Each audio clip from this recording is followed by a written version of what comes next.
Hello, book lovers, and welcome to my channel.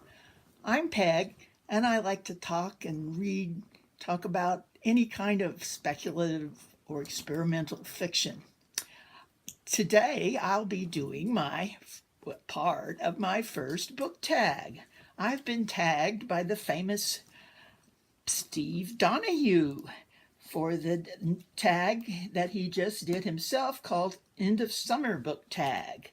And I have a feeling most of you know Steve Donahue, but just in case you don't, or you didn't see his great video on the books he talked about on his book tag, I will leave the link to that video on the bottom here.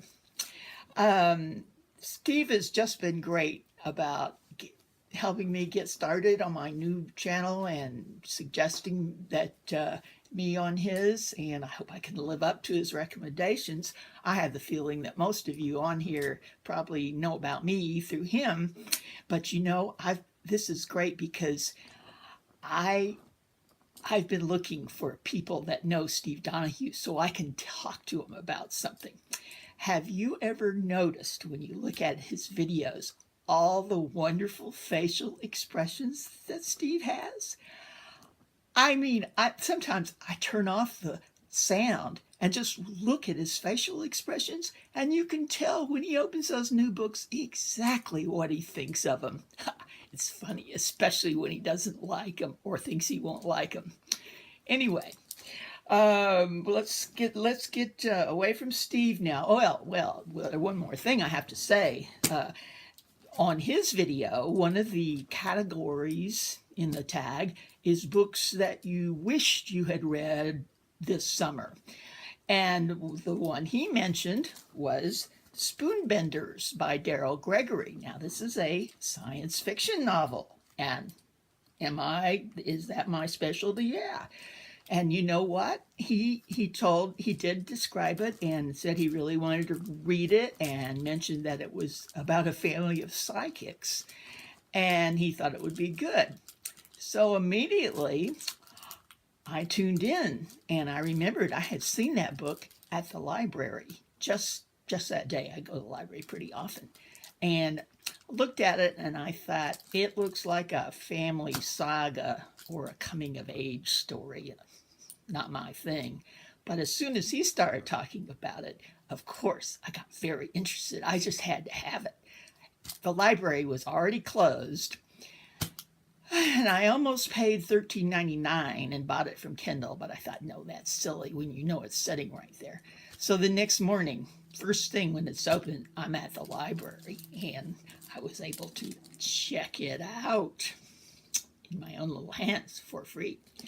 Anyway, so I've just completed it, and I have to say, he's right. He really can recommend books that you're going to like.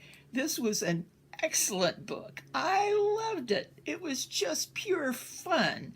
Unlike the gnarly, twisty science fiction technical books I've been reporting on lately, this is just fun, humorous, good story, good characters. Actually, the thing I liked best about it was the characters.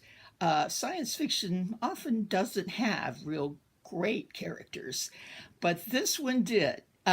Two of the characters I got to thinking about as I read it, and realized I could remember who the characters were easily and felt like I knew them, unlike in some novels where you have to write down the name of the character to remember, who they are and who's related to who, etc. I mean, I could just knew these guys. I could picture them as soon as, right into the story. So anyway, I thought about it. It gave me a chance to think about, what is it that makes a writer do good characterization? And I kind of look back at the characters and how he described them, and it became pretty clear to me how the things a writer writes about the characters, even if it's not much, can really delineate it for you. So I actually picked out two different characters, and two of my favorite characters actually, and thought I'd just share a little bit of how the writer makes these characters come to life. Now, as I said, it's a family of psychics, some of them more than others, and it leads to many funny and humorous incidences. Okay, but the two characters I really like, there are three children in this family who grow up. You see them as children, but then you see them when they're grown up. There's two boys and one girl. And my favorite characters were Buddy, the one brother, and his sister Irene. Now, this is when they are grown up, and let me just show you how Daryl Gregory in this portrayed the characters in one case by their outside, and in the other case by what was going on in their mind in a very short way, but that really made the characters come alive for me.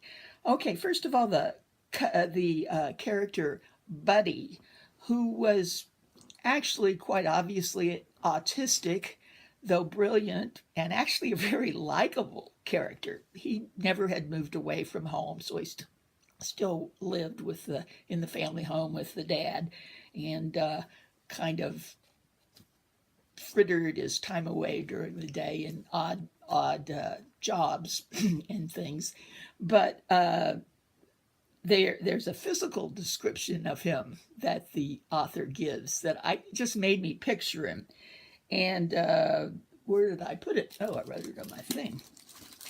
It's very short. He's describing Buddy and how he looks while he's sitting there at the table. Buddy was in his own world, a high gravity planet he left only with difficulty. I thought that was just so on the mark, especially since a high gravity planet is a term often used in science fiction, and this is science fiction. I could just picture the guy there, and he was a big part of the story, actually. Okay, the other one I really liked is Irene, the sister.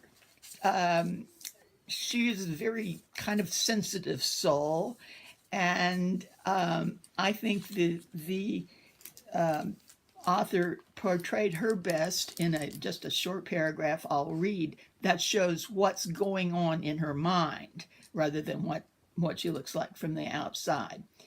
And it talks about she's a very sensitive soul. She would lay awake at night and worry about things, as many of us are wont to do. And here's how he describes what she was thinking or what was going on in her mind.